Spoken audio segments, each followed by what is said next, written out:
अस्सलाम वालेकुम dear students, इस वक्त मैं आपके सामने दोबारा हाजिर कुछ मल्टीपल चॉइस क्वेश्चंस लेके क्लास 10th मैथमेटिक्स।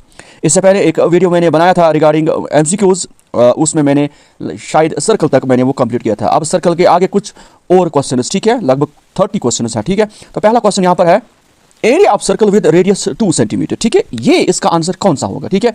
जब एरिया ऑफ सर्कल हम देखेंगे तो वो है पाई आर स्क्वायर, ठीक। लेकिन पाई के बदले आपको क्या डालना है, 2, ठीक है, हो गया 2 टू टू स्क्वायर, 2 2 4 हो गया 4 पाई, ठीक है। तो इसका आंसर है ये, आए समझ। अगला क्वेश्चन इसमें length of arc of sector angle theta is, देखिए लेंथ ऑफ आर्क और सेक्टर एंगल हमारे पास है थीटा, ठीक है। तो वो क्या होगा, उसमें सर्कमफेरेंस ऑफ सर्कल लगता है, देखिए theta by 360 into 2 pi R, ये इसका सही 2 पाई आर, ठीक है। यहाँ पर पाई पाई कैंसल, एक आर इधर एक आर कैंसल, ठीक है। यहाँ पर एक आर रहेगा, उधर रहेगा 2, ठीक है। तो अब आंसर आप देखोगे खुद, ये है इसका सही आंसर, ठीक है। उसके बाद अगला क्वेश्चन है question 4, area of sector of radius 1 centimetre. तो एरिया ऑफ सेक्टर अगर आप देखोगे वो होता है theta by 360 into 2 pi R, लेकिन आर के बदले क्या है इधर 1, ठीक है। तो अब आपका आंसर क्या होना चाहिए, अगर यहाँ पर 1 है, ठीक है, तो 2 पाई, इसका मतलब ये सही आंसर है, आया समझ। Question 5, volume of cylinder is equal to volume of cone if 3 is multiplied to volume of, देखिए वॉल्यूम ऑफ सिलेंडर और वॉल्यूम ऑफ कून बराबर हो सकते हैं अगर हम 3 इनमें से किसी को मल्टीप्लाई करें, ठीक है। अगर वॉल्यूम ऑफ कून को हम मल्टीप्लाई 3 करेंगे तो वो वॉल्यूम ऑफ सिलेंडर बन जाता है, क्यों, क्योंकि वॉल्यूम ऑफ कून होता है 1/3 पाई आर स्क्वायर एच। अगर इसको हम यहाँ पर ज़रब करेंगे 3 तो 3 3 कैंसिल, वहाँ पर क्या बचेगा पाई आर स्क्वायर, जो कि वॉल्यूम ऑफ सिलेंडर है। तो किसको हम 3 ज़रब करें, तो हम कून को ज़रब करेंगे 3, ठीक है। उसके बाद अगला question, question 6, volume of sphere होता है 4/3 पाई आर क्यूब, वो इसकी फार्मूला ये है, लेकिन यहाँ पर आर के बदले 1 सेंटीमीटर, तो वो क्या बन जाएगा, जब यहाँ पर आप 1 डालोगे तो 1 तो कुछ नहीं करेगा, आंसर इसका फिर ये होगा, ठीक है। उसके बाद area of base of cylinder, cylinder का जो बेस होता है उसका एरिया किसके बराबर होता है, वो सर्कल पाई आर स्क्वायर, ठीक है। उसके बाद mean of group data is ABCD, तो इसमें सही आंसर है बी, ठीक है। उसके बाद अगला क्वेश्चन, हाँ, मीन ऑफ 3 5 4 एंड 0 इज, देखो मीन किस तरह से आप निकालते हो, इनको आप ऐड करोगे, ठीक है, इनको आप ऐड करोगे, किस किस को, 3 और 5 8 8 और 4 12 12 और 0 तो 12 ही, ठीक है। लेकिन मीन देखो आप डिवाइड क्या करोगे, 1 2 3 4 टर्म्स है, 4 1 4 3 12, तो यहाँ पर 3 इसका सही आंसर है, ठीक है। अगला क्वेश्चन 10, मॉड ऑफ 2 3 4 5 2 3 2 इज, इसमें मॉड किसको कहते हैं, मॉड होता है मोस्ट रिपीटेड आइटम या मोस्ट फ्रीक्वेंट आइटम, इसमें ज़्यादा बार कौन आया है इधर, ठीक है। इसमें ज़्यादा बार अगर आप देखोगे 2 3 बार आया है, ठीक है। तो अब यहाँ पर आप 3 मॉड नहीं लिखोगे, आप लिखोगे वो नंबर जो ज़्यादा बार आ चुका है, तो 2 इसका मतलब मॉड 2 है, ठीक है। अगला क्वेश्चन इधर क्वेश्चन नंबर 11, हाँ, मीडियन ऑफ 2 3 4 6 5 6 7 कौन सा होगा, देखिए मीडियन निकालने के लिए पहले इसको अरेंज करना होगा, इंक्रीजिंग या डिक्रीजिंग, पहले आप 2 लिखोगे, हाँ, पहले आप इंक्रीजिंग ऑर्डर में इसको लिखोगे 2, उसके बाद 3, उसके बाद 4, उसके बाद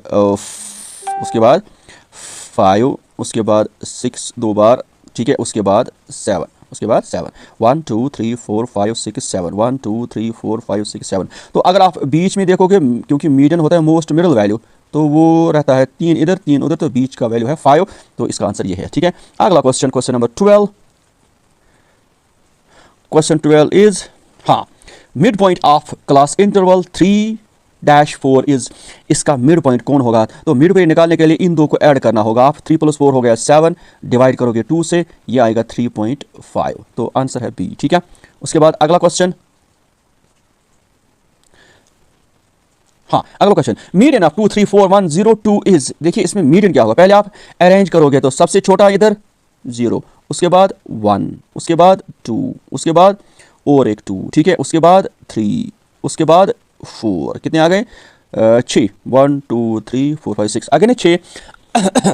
अब यहाँ पर इवन है, इवन में तो प्रॉब्लम होगी आपको, किस तरह से मीडियन निकालोगे, उसके लिए क्या करना होगा, देखिए यहाँ पर 6 है, तो अब क्यों ना हम ये दो ऐसे करें एक साइड, ये दो एक साइड, तो इधर भी 2 उधर भी 2, बीच में क्या रह गया 2 और 2, इनको आपने क्या करना है, इनको आपने ऐड करना है, 2 + 2 हो गया 4, और नीचे ये कितने हैं 2, तो वही एक और एक 2। अगर यहाँ पर ये 3 और 4 होता, 3 और 4 होता, 3 और 4 हो गया 7, नीचे करोगे डिवाइड 2, लेकिन यहाँ पर 2, 2 इनको ऐड करोगे। अब ये कितनी टर्म्स है? 2, इनका मिड पॉइंट 2 1 2 2 4, इसका मतलब इसका सही आंसर कौन सा होगा फिर? 2। ठीक है, उसके बाद अगला question, question 13, probability of impossible event is, वो 0 के बराबर होता है। ठीक है, प्रोबेबिलिटी ऑफ इम्पॉसिबल इवेंट वो 0 के बराबर होता है। उसके बाद 14, if P F E is 1 then P F not E is, वो फिर 0 होगा। क्यों?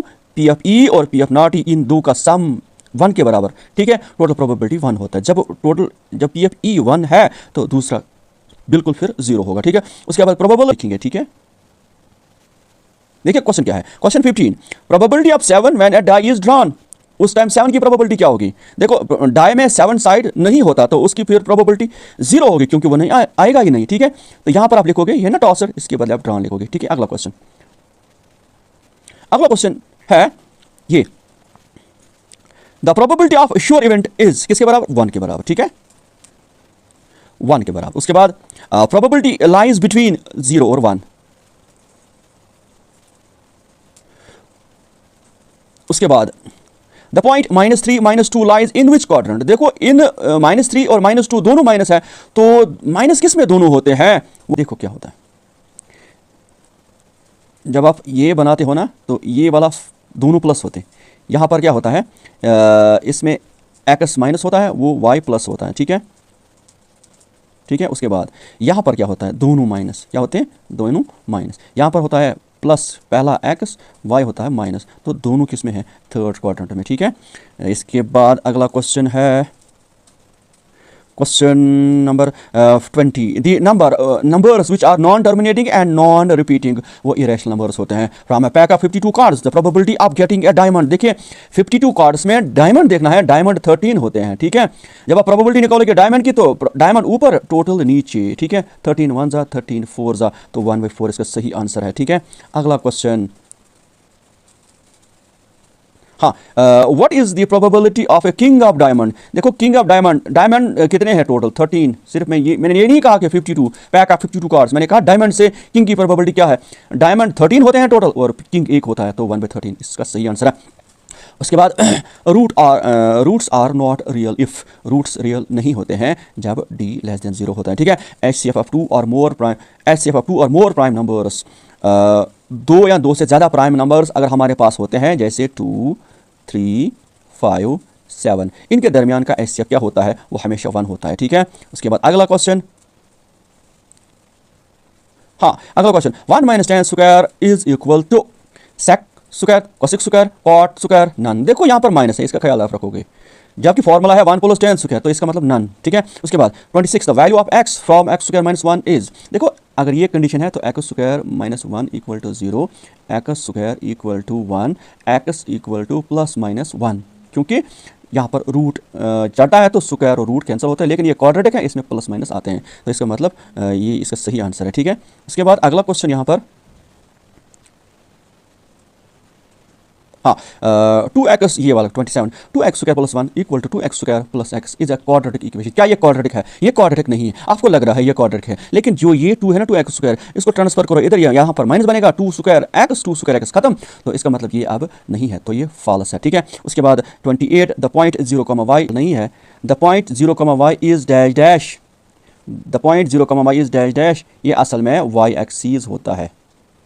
ठीक है, तो ये y एक्सीस यहाँ पर है, ये वाला। ठीक है, और द पॉइंट x, 0 ये पैरेलल नहीं, ये कोइंसाइड होता है, तो इसका हम कहते हैं ये है ये है x एक्सिस। ठीक है, पैरेलल नहीं होती है, खुद x एक्सिस होता है। उसके बाद यहाँ पर, हाँ डिस्टेंस फ्रॉम 0 0 to 2। ठीक है, तो जब आप डिस्टेंस निकालते हो 0 दिस, तो x स्क्वायर + y स्क्वायर। ठीक है, क्योंकि ये दोनों 0 है तो x1 y1 0 है, तो इसका मतलब ये जब ये 0 0 होते हैं तो फिर डिस्टेंस ये होती है, एक ऑब्जेक्टिव भी आता है, तो यहाँ पर x के बदले 2 स्क्वायर + y स्क्वायर के बदले 2 स्क्वायर। ठीक है, ये बन जाता है 2 to the 4 4 और 4 8। ठीक है, जब 8 के फैक्टर्स आप निकालोगे तो 2√2। ठीक है, तो इसका मतलब ये सही, क्योंकि 8 के फैक्टर्स वही आएंगे। उसके बाद अगला क्वेश्चन यहाँ पर, स्मॉलेस्ट प्राइम नंबर इज़ वो 2 है। ठीक है, वो 2 है, LCM of two numbers A and B का एलसीएम किसके बराबर होता है? हमें पता है एलसीएम इंटू एचसीएफ होता है प्रोडक्ट ऑफ टू नंबर्स। तो जब एलसीएम नीचे देखो, एलसीएम इंटू एचसीएफ, ये होता है product of two numbers A into B. अगर हमें एलसीएम चाहिए तो एचसीएफ नीचे जाएगा। इसका मतलब ये सही आंसर इसका ये है। ठीक है, तो अल्लाह हाफिज़, अस्सलामु अलैकुम।